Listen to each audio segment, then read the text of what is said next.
जय श्री हरि विष्णु जय मां लक्ष्मी। दोस्तों 23 नवंबर 2023 गुरुवार के दिन करीब 400 वर्षों बाद एक दिव्य और दुर्लभ संयोग बनने जा रहा है, क्योंकि इस दिन सभी एकादशियों में से सबसे बड़ी एकादशी देवउठनी एकादशी पड़ने जा रही है। दोस्तों ये एकादशी गुरुवार के दिन पड़ रही है, जिस वजह से इस दिन 3 बड़े योगों का निर्माण हो रहा है, जो कि है धन लक्ष्मी योग, अमृत सिद्धि योग और गजकेसरी योग। दोस्तों इन 3 योगों के निर्माण की वजह से इस एकादशी पे भगवान विष्णु और मां लक्ष्मी की असीम कृपा बरसने वाली है। और अगर इस दिन आप चुपचाप किसी को बिना बताए तुलसी से जुड़ा ये टोटका कर लेते हैं तो आपकी सभी समस्याओं का हल संपूर्ण रूप से हो जाएगा। दोस्तों एक साल में करीब 24 एकादशी पड़ती है और 23 नवंबर को पढ़ने वाली एकादशी सभी एकादशियों में सबसे बड़ी मानी जाती है।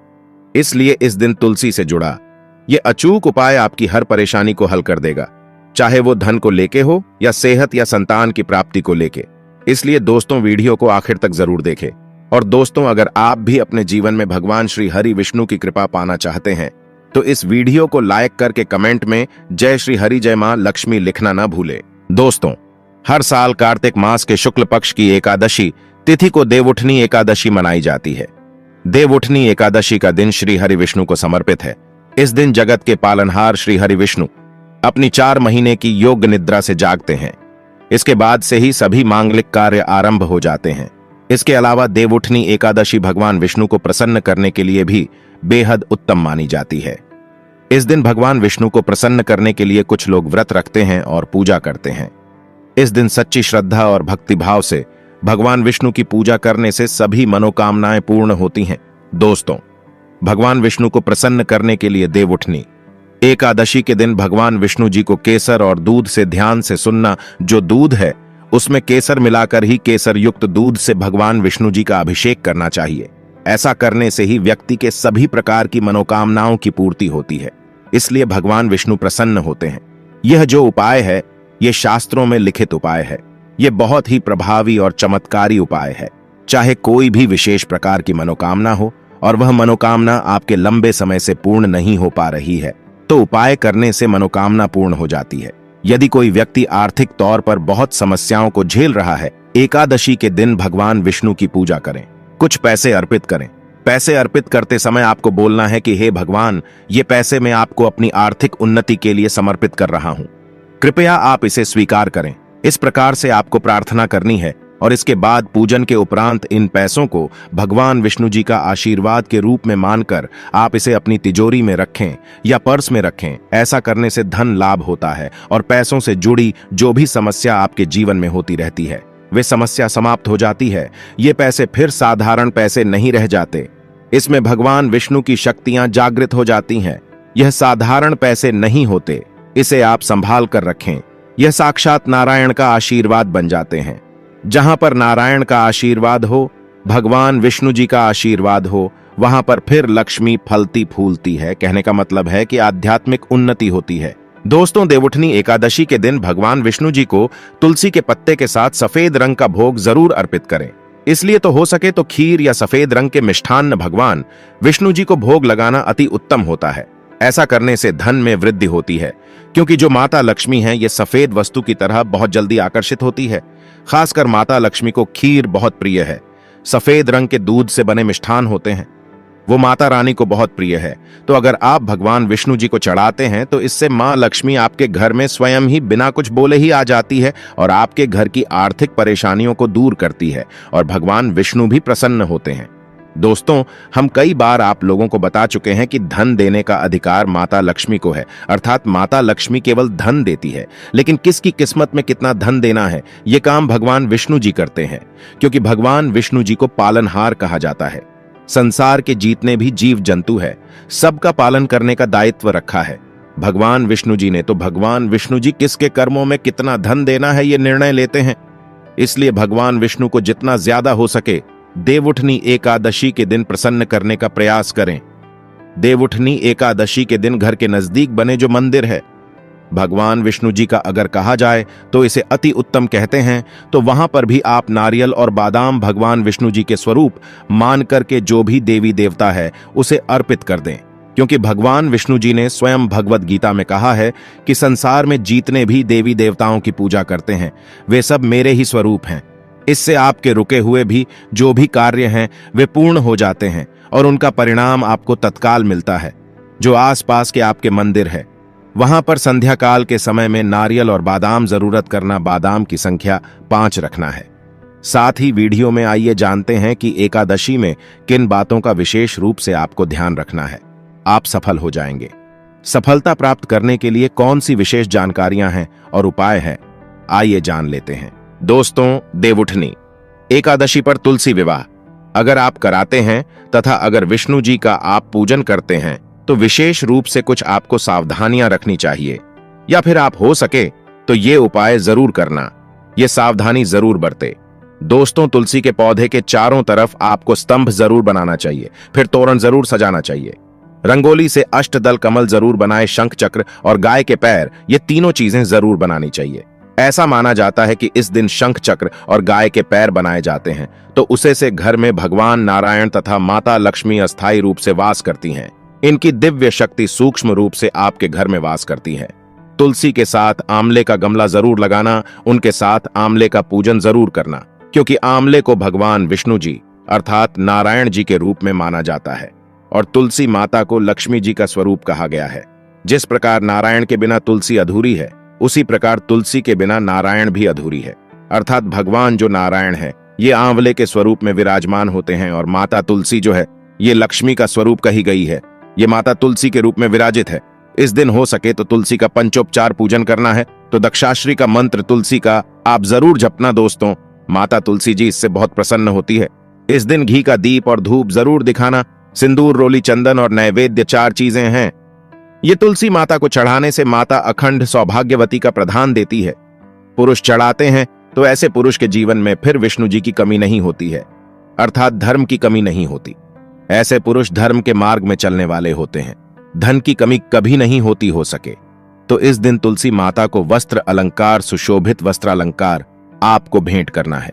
दोस्तों, लक्ष्मी जी का अष्टोत्तर या दामोदर अष्टोत्र ये जो पाठ कहे गए हैं ये आपको जरूर करना चाहिए। तुलसी के चारों ओर दीपदान जरूर करें। ऐसा माना जाता है कि जो भी व्यक्ति तुलसी को एकादशी की तिथि में दीपदान करते हैं चारों तरफ, तो ऐसे व्यक्ति को मृत्यु के पश्चात कभी भी अंधेरे की प्राप्ति नहीं होती। कहने का मतलब है कि आप जो दीपदान करते हैं वो दीप प्रकाशित होते हुए आपकी आत्मा को स्वर्ग तक पहुंचाने में मदद करते हैं। हो सके तो दीपदान जरूर करें, और दान करने से हमारे पूर्वजों की आत्मा को शांति मिलती है।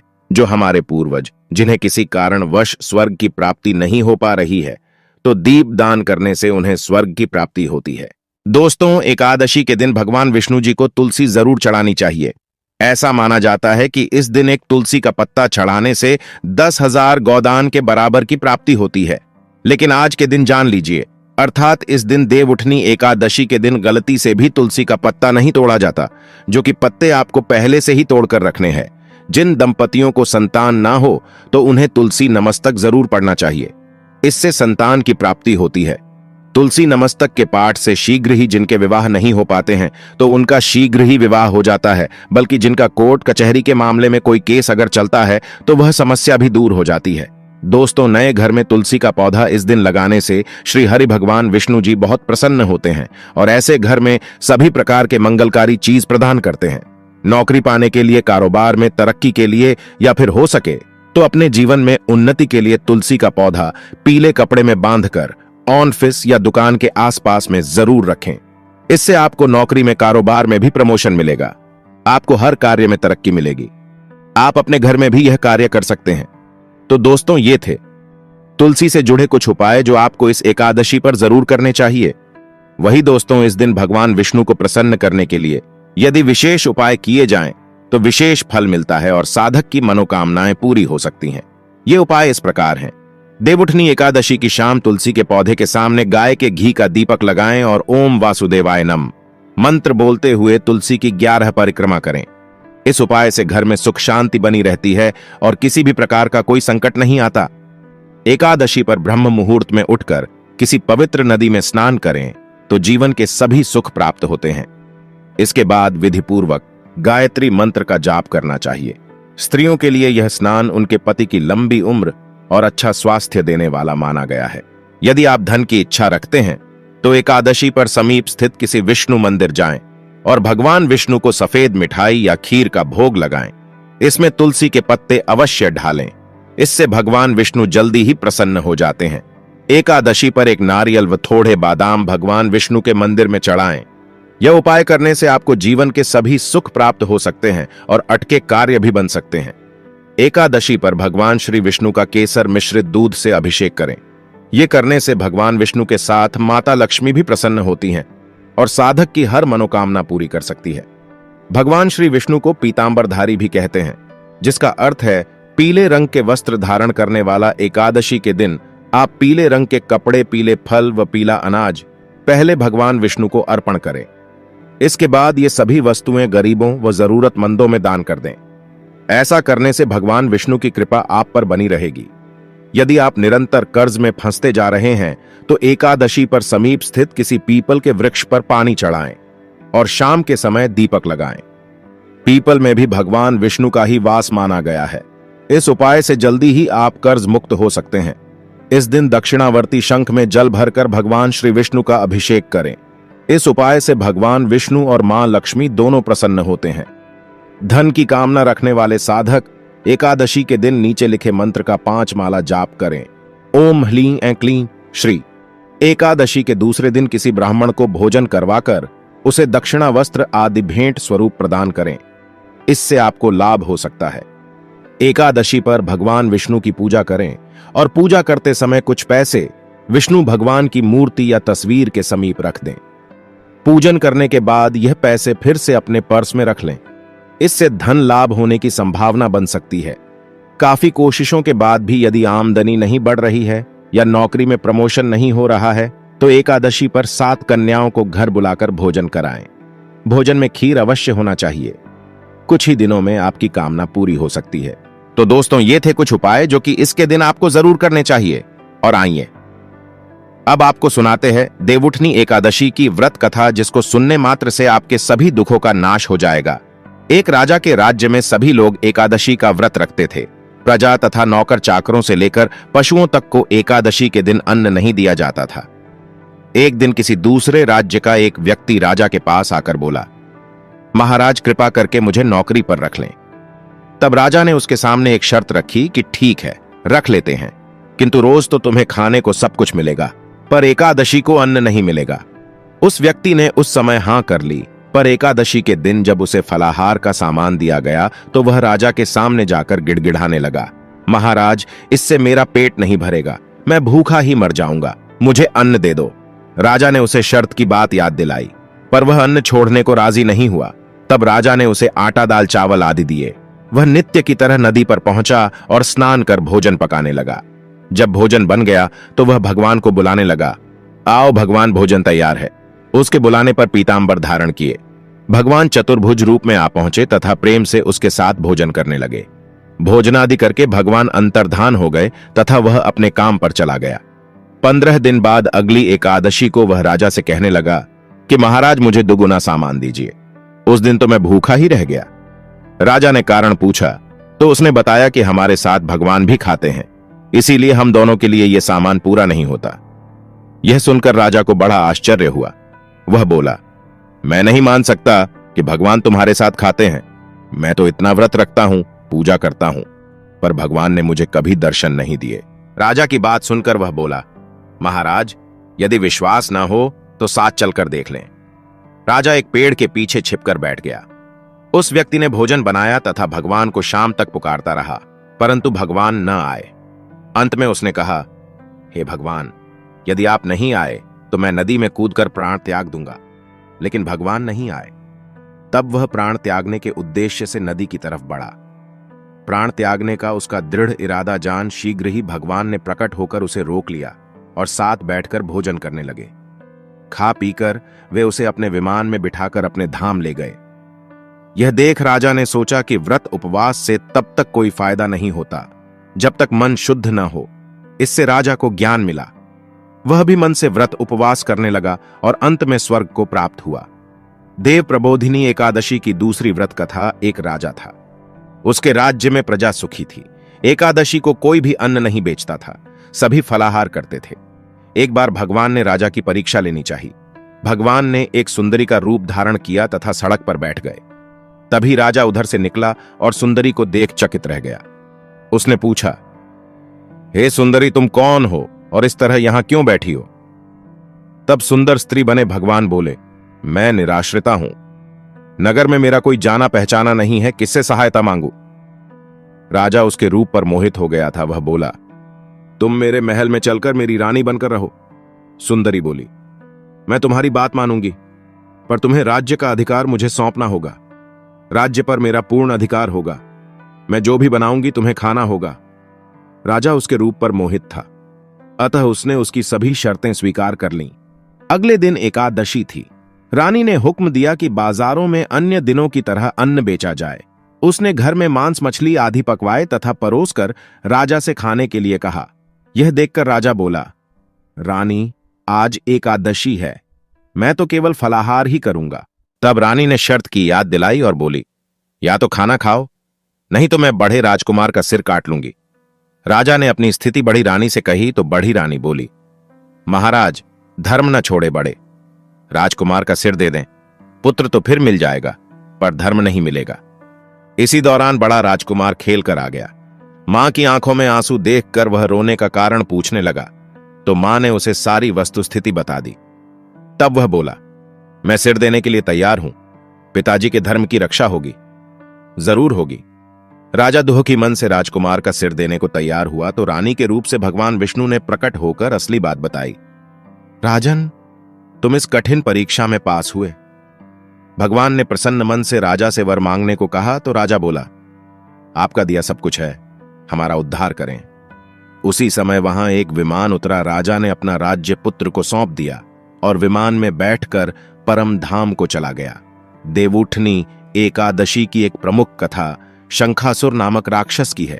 शंखासुर ने तीनों लोकों में बहुत ही उत्पात मचाया हुआ था। तब सभी देवताओं के आग्रह करने पर भगवान विष्णु ने उस राक्षस से युद्ध किया और यह युद्ध कई वर्षों तक चला। युद्ध में वह असुर मारा गया और इसके बाद भगवान विष्णु विश्राम करने चले गए। कार्तिक शुक्ल एकादशी के दिन भगवान विष्णु की निद्रा टूटी थी और सभी देवताओं ने भगवान विष्णु की पूजा की थी। शिव महापुराण के अनुसार पौराणिक समय में दैत्यों का राजा दंभ हुआ करता था। वह बहुत बड़ा विष्णु भक्त था। कई सालों तक उसके यहां संतान नहीं होने के कारण उसने शुक्राचार्य को अपना गुरु बनाकर उनसे श्री कृष्ण मंत्र प्राप्त किया। यह मंत्र प्राप्त करके उसने पुष्कर सरोवर में घोर तपस्या की। भगवान विष्णु उसकी तपस्या से प्रसन्न हुए और उसे संतान प्राप्ति का वरदान दे दिया। भगवान विष्णु के वरदान से राजा दंभ के यहां एक पुत्र में जन्म लिया। इस पुत्र का नाम शंखचूड़ रखा गया। बड़ा होकर शंखचूड़ ने ब्रह्मा जी को प्रसन्न करने के लिए पुष्कर में घोर तपस्या की। उसकी तपस्या से प्रसन्न होकर ब्रह्मा जी ने उसे वरदान मांगने को कहा। तब शंखचूड़ ने वरदान मांगा कि वह हमेशा अजर अमर रहे, वह कोई भी देवता उसे नहीं मार पाए। ब्रह्मा जी ने उसे यह वरदान दे दिया और कहा कि वह बद्रीवन जाकर धर्मध्वज की पुत्री तुलसी जो तपस्या कर रही है उससे विवाह कर लें। शंखचूड़ ने वैसा ही किया और तुलसी के साथ विवाह के बाद सुखपूर्वक रहने लगा।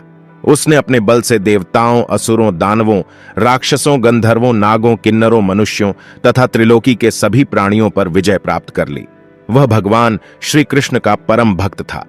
शंखचूड़ के अत्याचारों से सभी देवता परेशान होकर ब्रह्मा जी के पास गए और ब्रह्मा जी उन्हें भगवान विष्णु के पास ले गए। भगवान विष्णु ने कहा कि शंखचूड़ की मृत्यु भगवान शिव के त्रिशूल से ही होगी, अतः आप उनके पास जाएं। भगवान शिव ने चित्ररथ नामक गण को अपना दूत बनाकर शंखचूड़ के पास भेजा। चित्ररथ ने शंखचूड़ को समझाया कि वह देवताओं को उनका राज्य लौटा दे, परंतु शंखचूड़ ने मना कर दिया और कहा कि वह महेश्वर से युद्ध करना चाहता है। भगवान शिव को जब यह बात पता चली तो वे युद्ध के लिए अपनी सेना लेकर निकल पड़े। इस तरह देवता और दानवों में घमासान युद्ध हुआ, परंतु ब्रह्मा जी के वरदान के कारण शंखचूड़ को देवता नहीं हरा पाए। भगवान शिव ने शंखचूड़ का वध करने के लिए जैसे ही अपना त्रिशूल उठाया, तभी आकाशवाणी हुई कि जब तक शंखचूड़ के हाथ में श्रीहरि का कवच है और इसकी पत्नी का सतीत्व अखंडित है, तब तक इसका वध असंभव है। आकाशवाणी सुनकर भगवान विष्णु वृद्ध ब्राह्मण का रूप धारण कर शंखचूड़ के पास गए और उससे श्रीहरि कवच दान में मांग लिया। शंखचूड़ ने वह कवच बिना किसी संकोच के दान कर दिया। इसके बाद भगवान विष्णु शंखचूड़ का रूप बनाकर तुलसी के पास गए। शंखचूड़ रूपी भगवान विष्णु ने तुलसी के महल के द्वार पर जाकर अपनी विजय होने की सूचना दी। यह सुनकर तुलसी बहुत प्रसन्न हुई और पतिरूप में आए भगवान का पूजन किया, रमण किया। ऐसा करते ही तुलसी का सतीत्व खंडित हो गया और भगवान शिव ने युद्ध में अपने त्रिशूल से शंखचूड़ का वध कर दिया। तब तुलसी को पता चला कि वे उनके पति नहीं हैं, बल्कि वे तो भगवान विष्णु है। क्रोध में आकर तुलसी ने कहा कि आपने छल पूर्वक मेरा धर्म भ्रष्ट किया है और मेरे पति को मार डाला, अतः मैं आपको श्राप देती हूं कि आप पाषाण होकर धरती पर रहे। तब भगवान विष्णु ने कहा, देवी, तुम मेरे लिए भारतवर्ष में रहकर बहुत दिनों तक तपस्या कर चुकी हो। तुम्हारा यह शरीर नदी रूप में बदलकर गंडकी नामक नदी के रूप में प्रसिद्ध होगा। तुम पुष्पों में श्रेष्ठ तुलसी का वृक्ष बन जाओगी और सदा मेरे साथ रहोगी। तुम्हारे श्राप को सत्य करने के लिए मैं पाषाण बनकर रहूंगा। गंडकी नदी के तट पर मेरा वास होगा। देव प्रबोधिनी एकादशी के दिन भगवान शालिग्राम व तुलसी का विवाह संपन्न कर मांगलिक कार्यों का प्रारंभ किया जाता है। हिंदू धर्म मान्यता के अनुसार इस दिन तुलसी शालिग्राम विवाह करने से अपार पुण्य प्राप्त होता है। तो दोस्तों, आपको हमारी वीडियो कैसी लगी और हमें कमेंट में जरूर बताइएगा। साथ ही वीडियो को लाइक करके चैनल को जरूर सब्सक्राइब कर लें। जय श्री हरि विष्णु, जय मां लक्ष्मी। आज तक आपने सिर्फ तुलसी के पत्तों के उपाय के बारे में ही सुना होगा, लेकिन क्या आप जानते हैं कि इसकी जड़ से भी जुड़े कुछ उपाय करना बेहद चमत्कारिक होता है? आइए उनके बारे में जानते हैं। हिंदू धर्म में तुलसी का पौधा बेहद पूजनीय और पवित्र माना जाता है। कहा जाता है कि इसमें मां लक्ष्मी का वास होता है। पूजा से लेकर कई तरह के टोटकों के लिए इसकी पत्तियों का इस्तेमाल किया जाता है। लेकिन क्या आप जानते हैं कि इसकी पत्तियां ही नहीं, बल्कि तुलसी की जड़ भी बहुत ही चमत्कारी होती है। अगर आप इनसे जुड़े कुछ उपाय करते हैं तो आपकी तिजोरी कभी खाली नहीं होगी। आइए जानते हैं तुलसी के जड़ों से जुड़े कुछ उपायों के बारे में। तुलसी का पौधा धार्मिक ही नहीं बल्कि औषधीय गुणों की वजह से भी जाना जाता है। धार्मिक मान्यताओं के मुताबिक ये माता लक्ष्मी का स्वरूप होता है और ये जिन घरों में होता है वहां पर हमेशा उनका वास बना रहता है। वहीं आयुर्वेद के मुताबिक इसमें कई तरह के औषधीय गुण मौजूद होते हैं। औषधीय गुण के कारण तुलसी के पत्तों का इस्तेमाल कई तरह की बीमारियों को दूर करने में बहुत ही कारगर होता है। तुलसी की जड़ के चमत्कारी उपाय। सनातन धर्म में तुलसी के पौधे को बेहद ही पवित्र और चमत्कारिक माना गया है। इसकी पत्तियों से लेकर जड़ों तक का इस्तेमाल कई तरह के उपायों के लिए किया जाता है। तो चलिए जानते हैं तुलसी की जड़ के कुछ उपाय, जिन्हें करने से आप भी घर में समृद्धि ला सकते हैं। नवग्रह दोष से मुक्ति। कहते हैं कि अगर किसी व्यक्ति की कुंडली में नवग्रह का दोष हो तो उसे तुलसी की जड़ की पूजा करनी चाहिए। इससे शनि समेत सभी दोषों से मुक्ति मिलती है। बरकत के लिए करें ये उपाय। अगर किसी व्यक्ति के घर में बरकत नहीं है तो इसके तुलसी की जड़ को एक लाल कपड़े में बांधकर तिजोरी या फिर जहां भी आप पैसे रखते हैं वहां रख दें। इससे धन की कभी कमी नहीं होगी। घर में होने वाले क्लेश के लिए करें ये आसन उपाय। तुलसी की जड़ को गंगा जल से धोकर एक पीले कपड़े में बांधकर घर में कहीं टांग दें। इससे घर में होने वाले कलह क्लेश दूर होते हैं और सुख शांति का वास होता है। निगेटिव एनर्जी के लिए, अगर आपके घर में नकारात्मक ऊर्जा है तो इसे दूर करने के लिए आप तुलसी की जड़ की माला बनाकर घर या फिर घर के मंदिर में इसे रखें। इससे निगेटिव एनर्जी दूर होती है। पैसे की कमी, अगर आपके घर में पैसे की कमी है तो आप इस उपाय को करें। अगर आपके पास पैसे आते हैं लेकिन टिकते नहीं हैं तो ऐसे में आपकी तुलसी की जड़ को चांदी के ताबिज में डालकर गले में पहने। इससे आपको धन की प्राप्ति भी होगी और आप बचत भी कर पाएंगे। ग्रहों की दशा ठीक करने के लिए अगर लाख कोशिशों के बाद भी आपको जीवन में सफलताएं नहीं मिल रही है तो इसके पीछे ग्रहों की दिशा और दशा हो सकती है।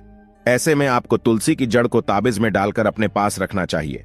समृद्धि के लिए आपको ये आसन उपाय करना चाहिए। अगर आप रोजाना तुलसी की पूजा करते हैं और जल चढ़ाते हैं और सुबह शाम दीपक दिखाते हैं तो इससे भगवान विष्णु और माता लक्ष्मी दोनों ही प्रसन्न होते हैं और उनकी कृपा आप पर बरसती है। तुलसी की जड़ में रख दें ये एक चीज, खुद घर चलकर आएंगी मां लक्ष्मी, बरसाएगी धन। हिंदू धर्म में तुलसी के पौधे को बहुत पवित्र माना गया है। तुलसी का पौधा माता लक्ष्मी का रूप होता है। यदि शुक्रवार को तुलसी की जड़ से जुड़ा एक उपाय कर लिया तो अमीर बनते देर नहीं लगती है। सनातन धर्म में तुलसी के पौधे को पूजनीय माना गया है। धर्मशास्त्रों के अनुसार जिस घर में तुलसी का पौधा रहता है वहां मां लक्ष्मी वास करती हैं। घर में अपार सुख समृद्धि रहती है। आसपास का माहौल सकारात्मक रहता है। वास्तुशास्त्र में तुलसी के पौधे को लेकर कुछ प्रभावी उपाय टोटके बताए गए हैं। इनमें से तुलसी की जड़ के उपाय बहुत कारगर हैं, जो घर में अपार सुख समृद्धि देते हैं। तुलसी के पौधे की रोज पूजा करना बहुत लाभ देता है। वहीं रोज शाम को तुलसी कोट में दीपक जलाने से घर में हमेशा मां लक्ष्मी वास करती हैं। यदि आपकी तरक्की में रुकावटें आ रही हैं या कामों में सफलता नहीं मिल पा रही है, तो एकादशी के दिन एक उपाय कर लें। इससे आपकी किस्मत के बंद दरवाजे भी खुल जाएंगे। इसके लिए हर एकादशी को बिना नमक का आटा गूंथें और उससे दीपक बनाकर जलाएं। फिर इसे तुलसी कोट में रख दें। ध्यान रखें कि इस दौरान तुलसी को स्पर्श न करें। यदि आपके घर में तुलसी का पौधा नहीं है, तो मंदिर में दीपक रखाएं। एकादशी के दिन भगवान विष्णु और माता लक्ष्मी की पूजा करें और फिर तुलसी की जड़ पर हल्दी और गुड़ रख दें। इससे दुर्भाग्य दूर होगा और तेजी से सफलता, धन दौलत मिलेगी। एकादशी के दिन तुलसी के पौधे के पास बैठकर ओम नमो भगवते वासुदेवाय नमः मंत्र का कम से कम 108 बार जाप करें। फिर मां तुलसी और भगवान विष्णु को अपनी मनोकामना बताएं। जल्द ही आपकी इच्छा पूरी हो जाएगी। तुलसी में बांध दें ये एक चीज, खुल जाएंगे किस्मत के ताले। वास्तु शास्त्र के अनुसार घर में रखी तुलसी व्यक्ति की किस्मत को चमका सकती है, क्योंकि तुलसी मां के प्रसन्न रहने से धन, वैभव और सुख शांति की प्राप्ति होगी। जानिए तुलसी संबंधी कौन से वास्तु उपाय करना होगा शुभ। हिंदू धर्म में तुलसी के पौधे का विशेष महत्व है। वहीं वास्तु शास्त्र के अनुसार माना जाता है कि जिस घर में तुलसी का पौधा होता है, वहां पर हमेशा मां लक्ष्मी का वास होता है। इसके साथ ही तुलसी भगवान विष्णु को अति प्रिय है। हिंदू मान्यताओं में प्राचीन काल से ही तुलसी के पौधे की पूजा विष्णु प्रिया के रूप में की जा रही है। औषधीय गुणों से भरपूर होने के साथ साथ तुलसी चमत्कारी मानी जाती है। जानिए वास्तु शास्त्र के अनुसार तुलसी संबंधी कौन से उपाय करना होगा शुभ। वास्तु शास्त्र के अनुसार छोटा सा कलावा लेकर तुलसी के पौधे पर बांध दीजिए। माना जाता है कि ऐसा करने से मां लक्ष्मी अति प्रसन्न होती हैं और व्यक्ति की हर मनोकामना को पूर्ण कर देती है। हिंदू धर्म में कलावा को रक्षा सूत्र के रूप में बांधा जाता है। इसलिए तुलसी के पौधे में बांधने से आप मां से आप प्रार्थना करते हैं कि हमेशा आपके घर में सुख, शांति और खुशहाली आए। इसके साथ ही जीवन में आने वाले हर संकट से रक्षा हो। तुलसी संबंधी ये उपाय भी है कारगर चढ़ाए दूध। वास्तु शास्त्र के अनुसार गुरुवार के दिन भगवान विष्णु का दिन माना जाता है। इस दिन तुलसी के पौधे में थोड़ा सा कच्चा दूध जरूर अर्पित करना चाहिए। ऐसा करने से पौधा हरा भी रहेगा और भगवान विष्णु के साथ माता लक्ष्मी की कृपा प्राप्त होगी। इसके साथ ही कुंडली में गुरु बृहस्पति ग्रह मजबूत होता है। रोजाना चढ़ाए जल घर में मौजूद स्त्रियों को रोजाना तुलसी के पौधे में सुबह के समय जल चढ़ाना चाहिए। ऐसा करने से घर में सुख शांति आती है। लेकिन इस बात का ध्यान रखें कि तुलसी के पौधे में रविवार और एकादशी के दिन जल नहीं चढ़ाना चाहिए, क्योंकि इन 2 दिनों में तुलसी मां निर्जला व्रत रखती हैं। ऐसे में आपके द्वारा जल चढ़ाने से उनका व्रत टूट जाता है। हरी भरी हो तुलसी तो बढ़ता है धन। जाने तुलसी कैसे देती ये संकेत। हिंदू धर्म में तुलसी का सर्वाधिक महत्व होता है। तुलसी का हरा भरा होना आपके घर की सुख, शांति और समृद्धि को दर्शाता है। तुलसी के पेड़ की सेवा करने और नियमित तौर पर पूजा करने से आपको मां लक्ष्मी की कृपा का लाभ मिलता है और आपके घर में संपन्नता बढ़ती है। आइए जानते हैं तुलसी के पौधे से जुड़ी ये खास बातें। तुलसी के पौधे का हरा भरा होना संपन्नता की निशानी माना जाता है। जिन घरों में तुलसी का पेड़ हरा भरा होता है, उन घरों पर मां लक्ष्मी खूब कृपा बरसाती हैं और ऐसे घरों में सुख शांति के साथ प्रेम और स्नेह बना रहता है। जो लोग तुलसी नियमित रूप से पूजा करते हैं और जल अर्पित करते हैं, उन्हें जीवन में सफलता प्राप्त होती है और नाम, रुपया, पैसा, शोहरत सब कुछ हासिल होता है। घर में लगा तुलसी का पौधा आपके आने वाले जीवन के बारे में कुछ संकेत देता है। आइए जानते हैं क्या है इनका अर्थ। तुलसी के साथ उगाएं छोटे पौधे। अगर आपके घर में तुलसी के आसपास अन्य छोटे छोटे पौधे उगने लगें, तो यह बहुत ही शुभ संकेत माना जाता है। इसका अर्थ है कि आपकी कमाई में वृद्धि होने वाली है और आपके लिए आय के नए स्रोत भी बन सकते हैं। ऐसा होना आपकी आने वाली तरक्की का संकेत देता है। अगर ये छोटे छोटे पौधे तुलसी के हों तो और भी अच्छा है। इसका अर्थ है कि जल्द ही आपको धन लाभ होने वाला है। तुलसी पर आए फूल और मंजरी। अगर आपके घर में तुलसी का पौधा हरा भरा होकर उस फूल और मंजरी आने लगे, तो समझ लीजिए मां लक्ष्मी आपसे बेहद प्रसन्न है। ऐसे में आपको नियमित रूप से मां लक्ष्मी का ध्यान करना चाहिए, बुजुर्गों का सम्मान करना चाहिए और जरूरतमंदों की मदद करनी चाहिए। मां लक्ष्मी की पूजा नियमित रूप से करनी चाहिए। अचानक से सूखने लगे तुलसी का पौधा। अगर आपके घर में तुलसी का पौधा अचानक से सूखने लगता है तो यह आने वाली विपत्ति की ओर इशारा करता है। तुलसी के पौधे का सूखना बताता है कि आपके घर में नकारात्मक शक्तियां बढ़ रही हैं। ऐसे में आपके परिवार की सुख शांति छिन जाती है, आपस में क्लेश और झगड़ा रहने लगता है। इसलिए तुलसी के पौधे का विशेष ध्यान रखना चाहिए और पानी देने में लापरवाही नहीं करनी चाहिए। पीले होकर गिरने लगें तुलसी के पत्ते, तुलसी के हरे भरे पत्ते भी अचानक से पीले होकर गिरने लगें तो यह अशुभता की निशानी माना जाता है। इसका अर्थ है कि आपको आने वाले समय में आर्थिक संकट का सामना करना पड़ सकता है। ऐसे में आपको सतर्क हो जाना चाहिए और धन का खर्च सोच समझकर करना चाहिए। इस समस्या से छुटकारा पाने के लिए तुलसी के गमले के नीचे रोजाना घी का दीपक जलाएं। तुलसी के पास जमा होने लगें चींटियां। कई बार ऐसा होता है कि तुलसी के पौधे के पास चींटियां जमा होने लगती हैं, मिट्टी में अपना घर बना लेती हैं या फिर अन्य कीड़े मकोड़े लगने लगते हैं। ऐसा होना बहुत ही अशुभ माना जाता है। इसका अर्थ है कि आपके परिवार में जल्द कोई गंभीर रूप से बीमार पड़ सकता है और उसका इलाज करवाने में भारी धन की हानि हो सकती है। इसलिए ध्यान रखें कि तुलसी पर कभी भी मिठाई या फिर प्रसाद चढ़ाएं तो उसे कुछ समय बाद ही वहां से उठा लें, नहीं तो चींटियां लग जाएंगी। हेलो दोस्तों, आपको हमारी ये वीडियो पसंद आई हो तो वीडियो को लाइक करें और अपने दोस्तों के साथ शेयर करें। धन्यवाद। कमेंट में माता लक्ष्मी का जयकारा जरूर लगाएं। हे माता वैष्णो देवी। जो भी भक्त कमेंट में जय माता वैष्णो देवी लिखकर चैनल को सब्सक्राइब करेगा, उसके परिवार में सदैव कृपा दृष्टि बनाए रखना, साथ ही इनकी सभी मनोकामना शीघ्र ही पूर्ण करना। जय माता रानी। जो इस वीडियो को लाइक करें उसके घर में सदैव धन धान्य के भंडार भर जाए और इनकी सभी मनोकामना पूर्ण हो जाए।